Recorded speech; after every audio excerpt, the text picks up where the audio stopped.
Hey, it's Ryan from Nights Around a Table, and this is Underwater Cities, a route and engine building board game for 1 to 4 players. Let me show you how to play.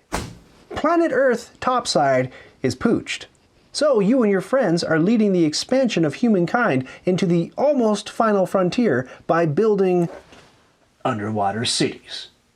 You'll simultaneously claim action spaces and play cards, 3 each per round, in order to build 2 different types of domed cities, the 3 different types of buildings that support them, and the 2 different types of tunnels to connect them, all while building an ever-powerful engine that you'll get to run 3 times during the game. At the end of 3 production cycles, everything you've built gets you points, and whoever has the most points wins. Here's the main game loop. Each one of these ticks is a round. Each round, each player takes turns taking 3 different actions on the common board and playing a card alongside each of those actions. And if the color of the card matches the color of the action, you get to build the card to your tableau too. The actions and the cards let you build a bunch of stuff, and when you reach this first production phase, all of the stuff you've built pays you a pile of money and resources and points. Then you repeat this process, taking actions and playing cards and building stuff until it all pays out again in the second production phase. And then one more batch of 3 rounds gets you to the third and final production phase where you get more money and resources and points. Then the stuff you've built gets you even more points, and you cash in all of your leftover resources for money and money for points to see who's won the game. Cards and actions. So the unique mechanic going on here is that there are 3 groups of worker placement spots: green, red, and yellow. The green spaces are kind of sucky. The red ones are decent, and the yellow ones are really powerful. On your turn, you'll place one of your 3 workers, what is that, some kind of door? On one of these spots where you get to do the thing. But at the same time, you'll play one of the 3 cards from your hand. The cards are also green, red, and yellow, but their power levels are reversed. Green cards are the best, red cards are okay, and yellow cards are the suckiest. If the color of the action you select and the card you play match, you get to claim the card and put it out in front of you. Par for the course with worker placement games. Once you put your access card, metal belly button, on an action space, nobody else can place there. Then there are a few rules about what you get to do and in what order. Certain action spaces let you do multiple things. You can do those things in any order. So here, you can build a tunnel first, and then a city, or the other way around. Or you can just build a tunnel, or just build a city. But you have to be able to do at least one of these things, or you can't place your Buck Rogers belt buckle there. Spaces with a slash mean or. You can do this or that, but not both things. If the color of the card you play when you take the action space matches, you get to put the card in front of you. If it doesn't match, you have to discard the card. If the card has a lightning bolt on it, that means you get to do this stuff right away. If the card lets you do multiple things, you can do all or some or none of those things. And you can do the card stuff either before you do the action space stuff or after you do the action space stuff. The only thing you can't do is interweave actions between cards and spaces. So you couldn't do one thing on a card and then one thing on a space and then another thing from the card and another thing from the space. It's card and then space, or space and then card. Your underwater network.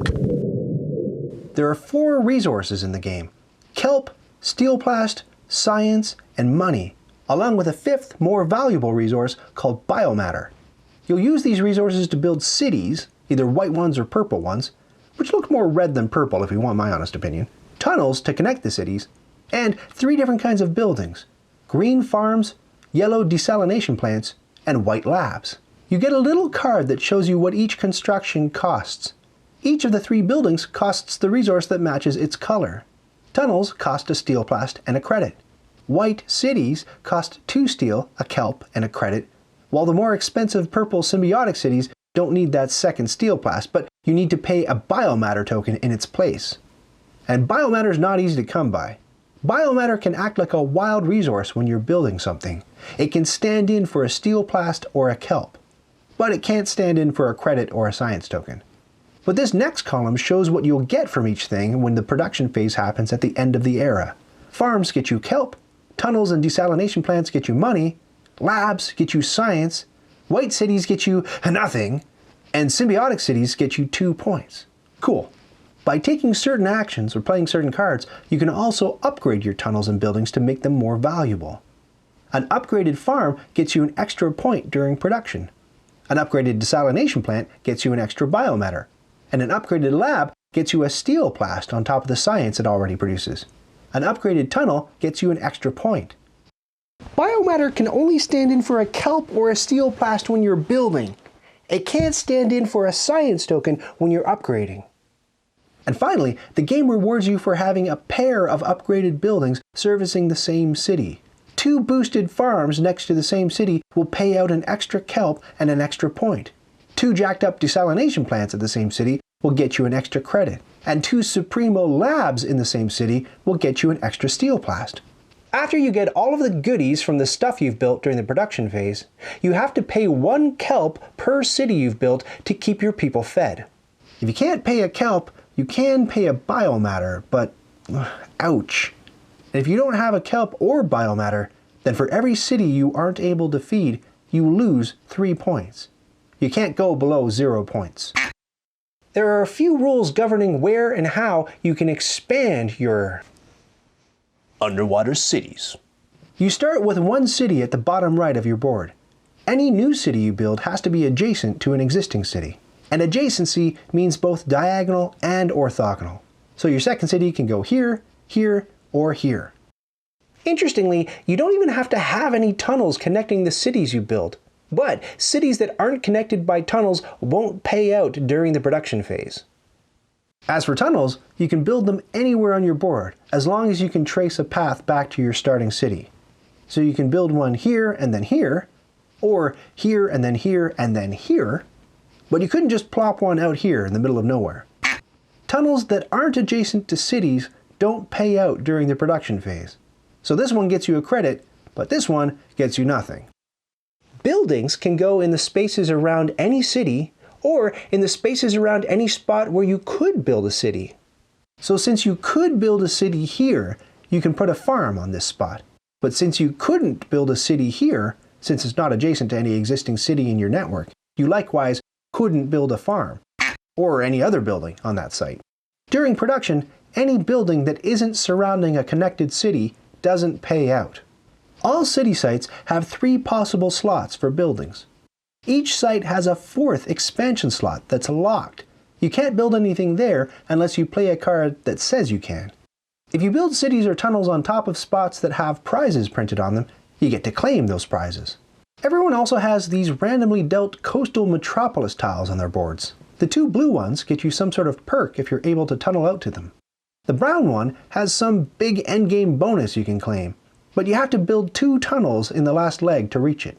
This brown metropolis often helps guide your strategy from the beginning of the game. I start here, and I need to build up to here, and I need to build in such a way that I get the most possible points from that tile. If you've tunneled out to a metropolis that activates during the production phase, it'll activate, but the metropolis doesn't count as a city. So in this situation, this tunnel would produce a credit for you, but this one wouldn't, even though it's touching a metropolis. Action cards.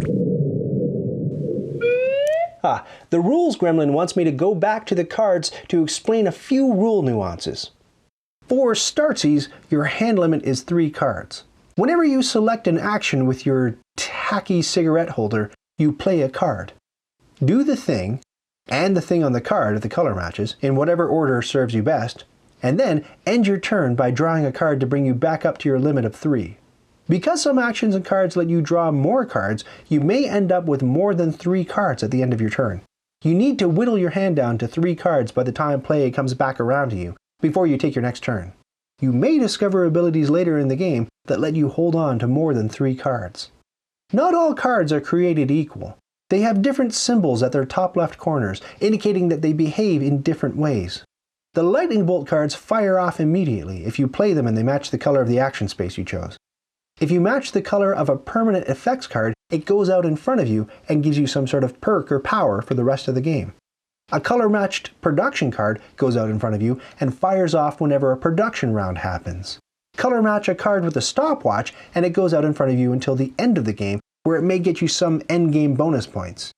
And finally, if you match the color of your chosen action space to the color of an action card with a letter A on it, you get to claim that card and put it out in front of you.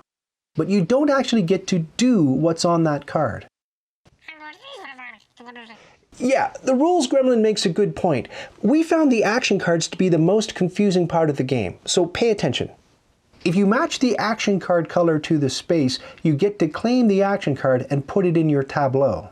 Everyone starts the game with an assistant action card already claimed and sitting out in front of them. The artwork is different on all these assistants, but they all do the same thing. The dolphin and the doctor are also low-key insulting, but that's okay because you can get rid of them, which I'll explain in a sec. If you take an action space with this capital letter A on it, you get to pick one of the action cards you have out in front of you and use its action. You turn the card 90 degrees to remember you've used it, and action cards don't refresh until the next era after the production phase. So it can get a little confusing if you take an action and play a matching action card on the same turn. Because the card matches, you get to claim it by putting it out in front of you. And because the action has an A on it, you get to use one of your available action cards, which could be the action card you just claimed in this turn. But it doesn't have to be. Could be this one. The temptation is to take a space and play a matching action card and do the action on the card. But no, if the space doesn't have an A on it, you don't get to do what's on a matching action card you play. You only get to claim the matching action card by putting it out in front of you. But Ryan, you say, I thought that you said that when I take an action and I play a card and the color of the card matches the color of the action, I get to do what's on the card. Well, yes, in the case of cards with lightning bolts on them.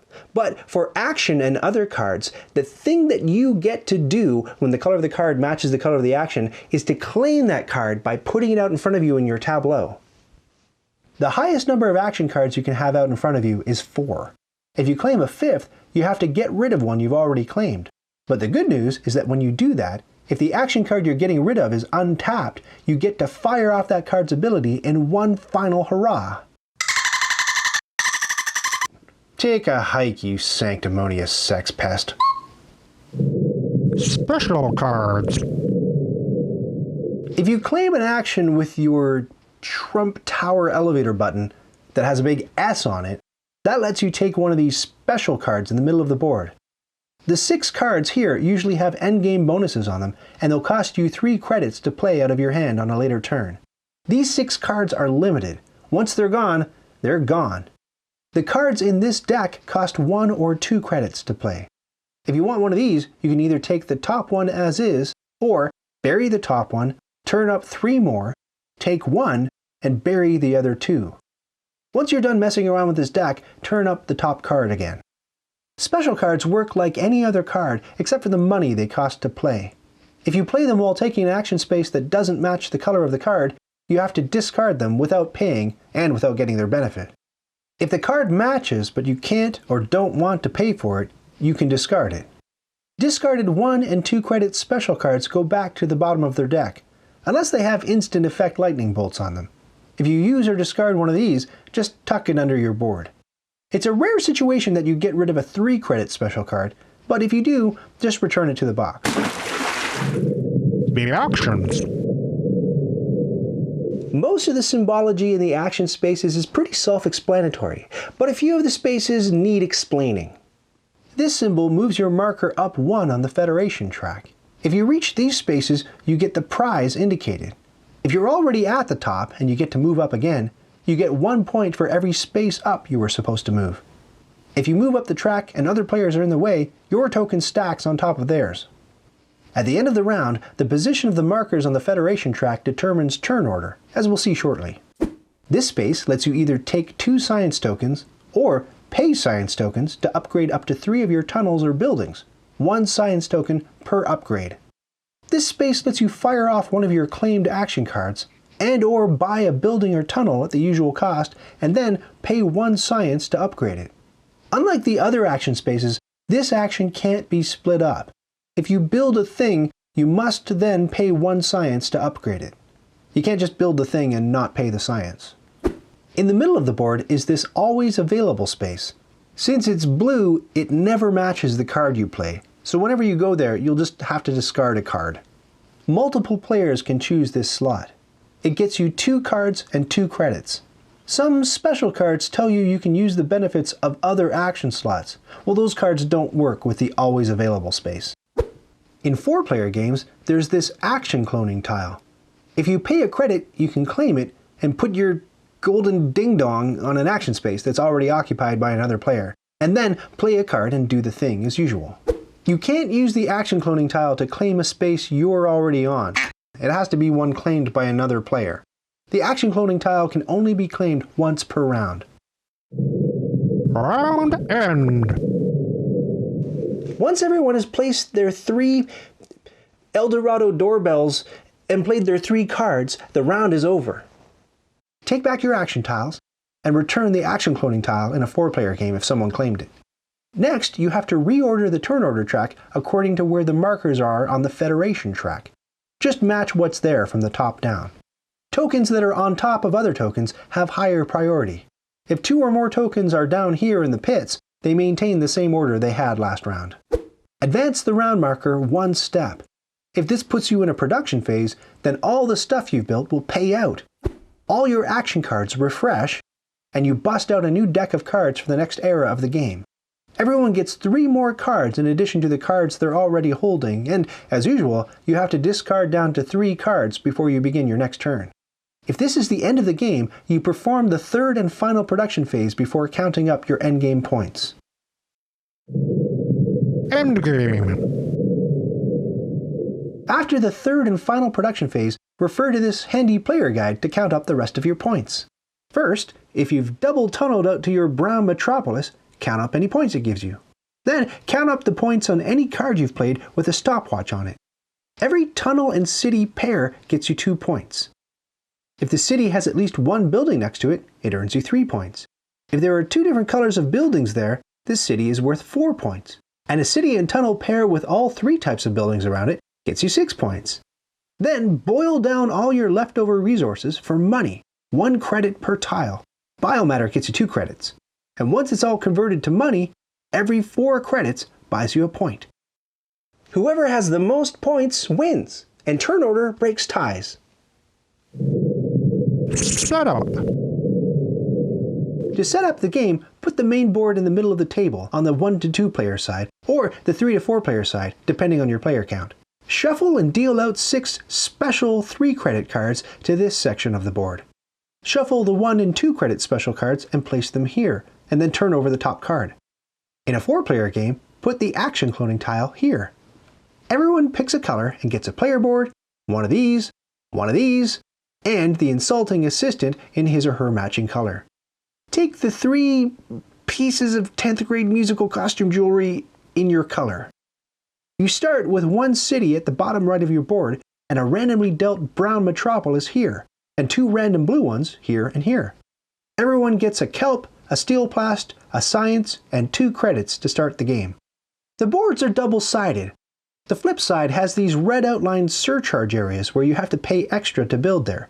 But it also has these double and triple payout icons that amp up the production benefits of certain structures. Put a token for everyone on 0. Shake up another set of tokens and place them on the play order track. Then take the last set of tokens and put them in reverse order on the Federation track. So the top guy here goes on the bottom and then on up. Whoever winds up here gets an extra credit to start the game, and this player gets 1 extra credit and 1 extra steel plast to start. Most of the resources in the game are unlimited, but some aren't. The white city domes are limited to 17 per game. The purple symbiotic city domes are limited to 7, 10, and 13 in a 2, 3, and 4 player game. The tunnels are limited too. Once they're gone, they're gone. The 3 credit special cards are limited to whichever 6 cards you deal out off the top of the game. If you've opted to play with these government contract cards, deal 3 of them at random to the main board. If you meet the requirements of one of these cards during your turn, you claim the card and get the benefit. The contract cards don't get refreshed. Later printings of the game include this Biodome promo. If you're the first player to have 3 connected cities, you get to replace your starting city with this one-of-a-kind green dome.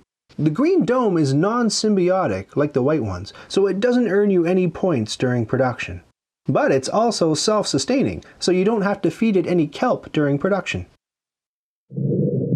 Solo mode. To play solo, use the 2-player side of the common board, and the advanced side of one of the player boards. Don't play with the government contracts. Set up the game for 2 players, but if you deal this brown metropolis, get rid of it and deal something else. Block off the rightmost action going clockwise using another player color's C-3PO's nipple clamps. Your token starts at the bottom of the Federation track. Since you always go first, you don't need to put another token on the other half of the track. When a round ends, rotate the action tiles to block the next spot in order. If you're still at the bottom of the Federation track, you suffer the penalty of another blocked slot. So here, it'd be 2 plus 6, so 8.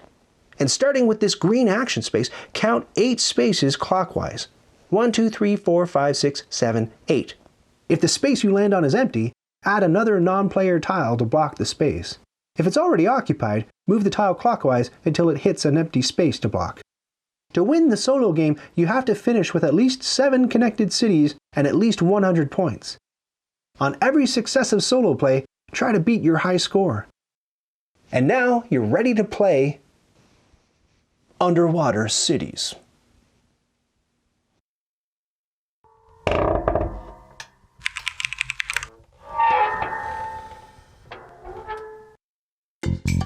Did you just watch that whole thing? Oh, hey, to 100% this video, click the badge to subscribe and then click the bell to get notifications when I've got new stuff.